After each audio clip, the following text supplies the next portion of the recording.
Welcome into the RotoWire Midwest region preview for March Madness. This is the Houston region, number one seed Houston. Just a team that is extremely consistent. We're going to be going over top teams, some sleeper teams, and give out our Elite Eight and Final Four picks here. So this Houston team, I've been saying throughout the season that maybe not the same talent level that we've seen in the past, but they just keep winning. They're so consistent under Calvin Sampson that maybe the talent level doesn't matter, or maybe the talent level is actually there, and I'm just ignoring some specific players. I don't know. I guess what's we got Juwan Roberts. It seems like he's okay. We don't have to worry about it. He picked up an injury in the Big 12 tournament, but Houston, is this Houston's region to lose, or is the maybe in our heads the lack of elite and talent going to be a problem here? Yeah, I think I've kind of thought the same thing most of the season with Houston. They don't. I felt like the teams the last few years for them have been more talented than this one. You look at a Marcus Sasser, a Jamal Shed, some of those teams. They had a lot of different options they could go to, and while maybe they don't have that same sort of top end talent, that this team is just so fundamentally sound. They do all the little things well. They don't turn it over. They take a lot of smart shots. They don't take a lot of threes, but they hit at one of the highest percentages in the country when they do. So, we talked about the Juwan Roberts injury. Obviously, he's sort of like the heart and soul of that team, but didn't really seem to affect them in the Big 12 tournament. They kind of just steamrolled through through BYU and Arizona there. But I think there's a lot of obstacles in their way. I think, having a team like Gonzaga, the metrics have loved them all season. They've kind of been a little here or there, sort of lost a bunch of games they shouldn't have in the WCC, but that's probably not the team I would want to see in the second round if I was Kelvin Sampson. Gonzaga, that is, we have like these almost, Gonzaga always gets to the Sweet 16. They're going for their 10th straight year. Houston always makes these runs. Last year probably should have done more, but an injury kind of cost them a little bit there. That is a fascinating game. What if Georgia just beats Gonzaga? Are you thinking? You think that could happen, or you think Gonzaga takes it? I was researching this game, and every single thing just said, yeah, Gonzaga, they got the advantage at every single position here. But I mean, that's how the tournament works sometimes. Is you look at these numbers, you look at these metrics, and a team like Georgia, which they really sort of turned it on, sort of the end of the end of the season, and went from kind of a bubble team, will they get into solidifying themselves pretty well as a 9 seed. They got a lot of young talent on that team, but I feel like Gonzaga, their experience, they just got dudes everywhere that I feel like they should be able to handle that game. Yeah, the Georgia issue is they're not good at defensive rebounding, and their offense isn't that great. Usually two things that you don't want in March Madness. Gonzaga, their defense is always a question, and I think that may come into play against Houston, which has an efficient offense. Is that Gonzaga defense going to step up? Gonzaga has changed some things around the last month plus of the season with who they're playing and how they're playing. Graham Ike, I'm still not like 100% sold on just Graham Ike being a dominant player against better competition. This was a guy who came from Wyoming. He was awesome at Wyoming, but again, this is the Mountain West, and now he's in the WCC. He's off an injury. Obviously, he's okay now. The injury was last season, but when you just compare this Houston isn't a big team, but the way they always play, they always have these 6'8" guys who they just double team in the post. They run at you, all these different guys in the post, and their post defense is awesome, and they run at you on the perimeter. I just feel like that consistency, that intense defense is going to be enough for a team against Gonzaga where Houston's going to be able to score against them. That matchup is scary if you're just looking at it. Okay, Gonzaga, they get into the Sweet 16 so often, but it's hard to go against this Calvin Sampson team. But looking at the bottom of that for a possible Sweet 16 matchup, there are some questions. I think this could be fairly open. Purdue as a 4 seed, Clemson as the 5 seed. McNeese will probably be a popular 12 seed. High Point as a 13 seed.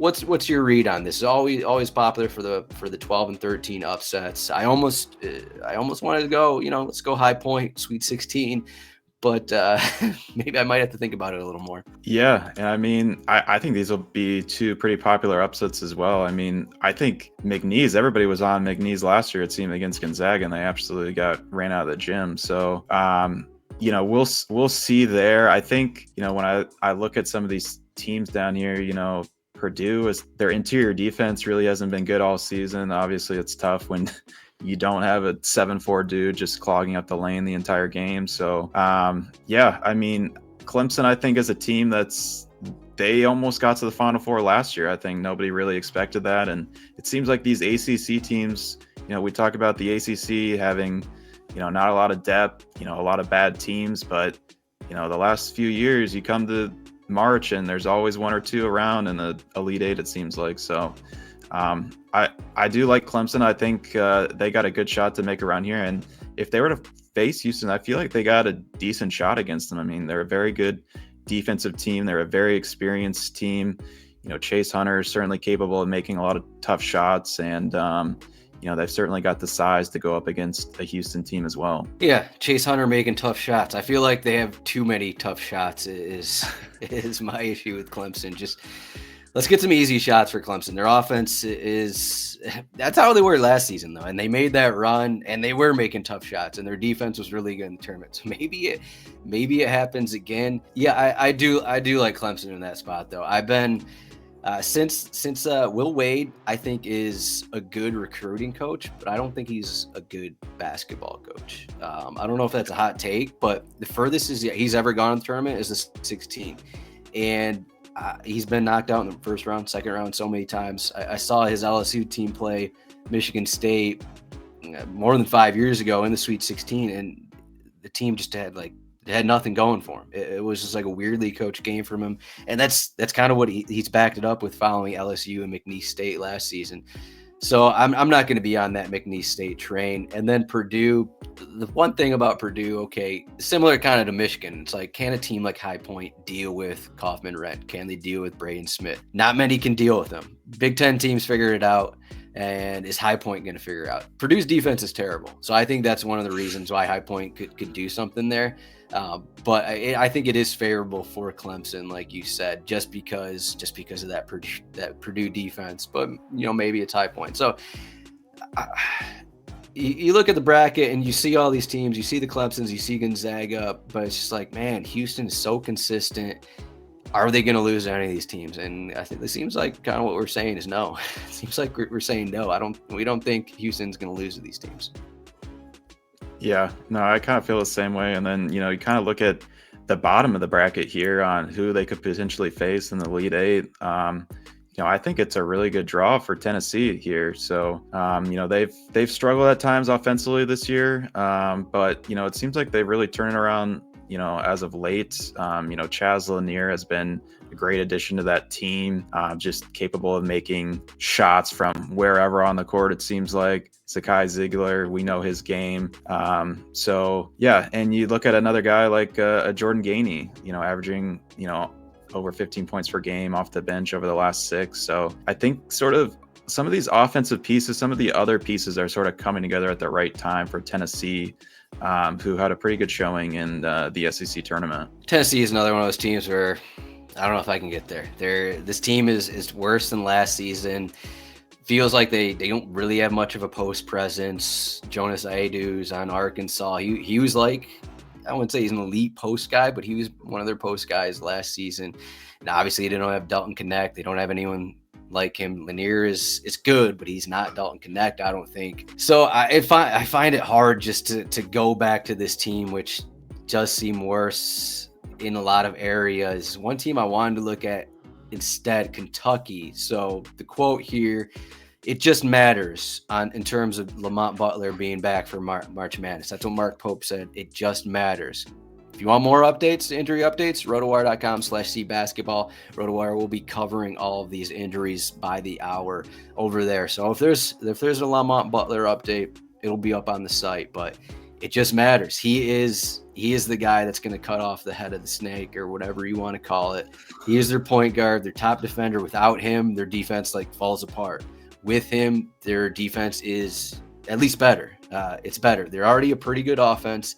They're a pretty deep team as well, but just not for someone like Lamont Butler. So I feel like if we get Kentucky there, if Butler can be healthy, if they get going, that is a team I like a little bit, especially with 6th seed Illinois, another one of these teams that just doesn't play defense. They have some NBA talent, but the defense isn't there. And then it's going to be Texas or Xavier against them.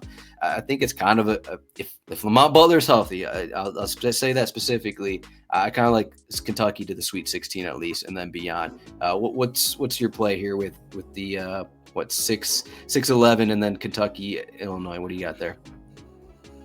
Yeah, I mean, part of the reason I like Tennessee was just, I feel like Kentucky, Illinois, they're kind of sort of these similar, to a Missouri or like an Alabama, like some of these teams that, they're high scoring. They, they're in the 90s all the time, but, defensively, are they able to compete? Are they able to compete on the boards? That sort of thing. So that's why I kind of liked it for, the draw for Tennessee, and, especially if they were going to face in the second round a UCLA team that's had some of the most inconsistent guard play all season from any team in this tournament, and then Utah State, who also doesn't play defense.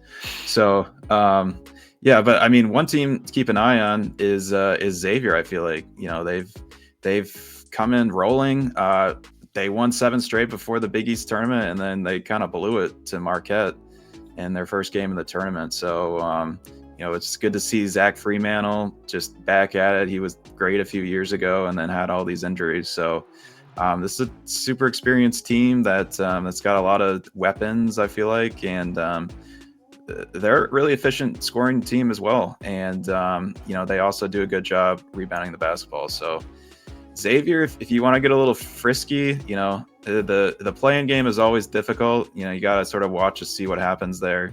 I don't think Texas is the right team to beat in Illinois or a Kentucky, but if a Xavier matches up with them, I think that could be pretty interesting. Yeah, I've been watching Xavier for a little bit because they've been on the bubble for the past few weeks, and they just made a run. Fremantle missed a few games earlier in the season. He was already coming back from an injury as well at the start of the season, and they just gotten a little better by the game, and it could open up for him here if they can just score and play a little bit of defense against Illinois. Maybe that'll be enough for them against Will Riley and Jacobones, and then Kentucky already. So I know it's difficult to beat a team 3 times in one season, but Kentucky already beat Tennessee twice, and one of the games was without Lamont Butler. So I just want to point that out. I feel like that needs to be pointed out here. But so what do we have in the Elite Eight? Houston against. I'm going to give Kentucky right now. Are you trusting this Tennessee defense all the way to the Elite Eight? I mean, I do personally. I like Xavier to make it out of sort of that section there with Illinois and Kentucky should they win it. So that was sort of my thinking, that they wouldn't have to play each other. But yeah, that is a good point you bring up. Kentucky, they've had several games where they've looked not good against anybody, but they did look good against Tennessee this season. So that would be a tough matchup. Say we get a Kentucky-Houston matchup. That's certainly interesting. I mean, Mark Pope going against, Kelvin Sampson, this game. I mean, what do you think that would sort of look like? I think right now I'm just gonna go with the upset. Let's get an upset here. Let's take down Houston. Again, a lot of it depends on Lamont Butler, but Kentucky's been a team that early in the season, like I saw the 20-point loss against Ohio State, and I was like, I'm betting against this team the rest of the season. And now I'm back here saying they're gonna get to the Final Four, which is just crazy. I'm not a Kentucky guy, but Owe has had some really good games. 2 of them against his former team in Oklahoma this season.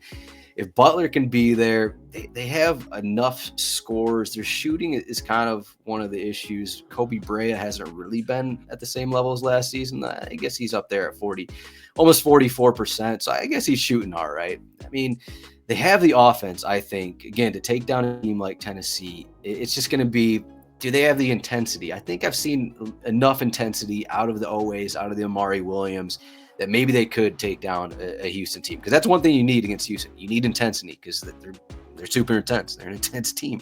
That's how you beat them. So do you think that could happen? Yeah, I could see that. I think the one thing to keep in mind is, the Jackson Robinson injury. I think it was a real killer for them. He was at least another consistent scorer on the perimeter. So certainly something to watch here. And I'm sure there'll be lots of Kentucky fans that are ready to get some of the Jack Golke memories out of their minds. So we'll see what happens. We'll see what happens. We didn't even mention that they played Troy in round 1, so congrats to Troy on that win. But that is all we have for the Midwest region. Again, check out all of our region previews, youtube.com/@RotoWire Fantasy Basketball. Thank you, Ryan, and thank you, everyone, for listening to this. Check out all our other content at rotowire.com/cbasketball.